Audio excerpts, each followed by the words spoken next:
15 ditë ka në dispozicion kryetari i lëvizjes së vetëvendosje Albin Kurti të sigurojë votat e nevojshme për të bërë sërish kryeministër.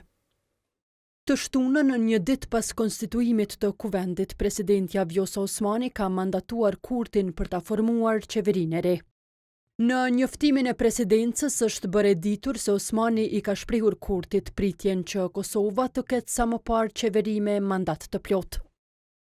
Ky vendim është marrë pas propozimit zyrtar të Partisë Lëvizja Vetëvendosje, e cila ka fituar numrin më të madh të ulceve në kuvend nga rezultatet e zgjedhjeve të mbajtura më 9 shkurt të këtij viti. Presidentja i ka uruar suksese zotëri Kurti, kryeministër në detyrë, me shpresën që Republika e Kosovës sa më parë të ketë qeveri me mandat të plotë kushtetues.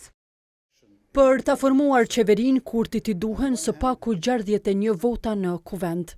Aktualisht, Lëvizja Vetëvendosje që doli e para nga zgjedhjet e 9 shkurtit ka 48 deputet. Përkrahje ka edhe prej 7 deputetëve që i përkasin komuniteteve jo serbe, si dhe të në Nadrashiqit. Bazuar në këtë vetëvendosje, si duhet edhe mbështetje së paku 5 deputetëve.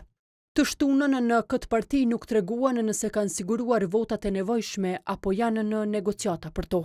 E një ditë më parë, nënkryetaria e kuvendit Albulena Haxhiu ka deklaruar se përjashtimisht me PDK-n dhe listën serbe, me subjekte të tjera ka gatishmëri për bashkëpunim.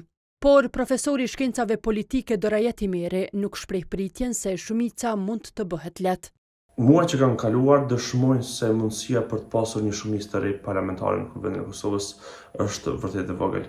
Por gjithsesi mbetet të shihet se si Lëvizja Vetëvendosje ka planifikuar që të arrijë shumicën e nevojshme për të formuar qeverinë e re.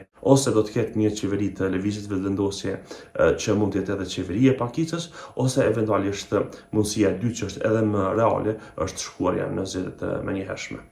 Sipas kushtetutës, nëse qeveria nuk merr shumicën e votave të nevojshme, presidenti brenda 10 ditësh mandaton kandidatin tjetër. E nëse qeveria dështon të zgjidhet edhe herën e dytë, presidenti shpall zgjedhjet që duhet të mbahen brenda 40 ditësh.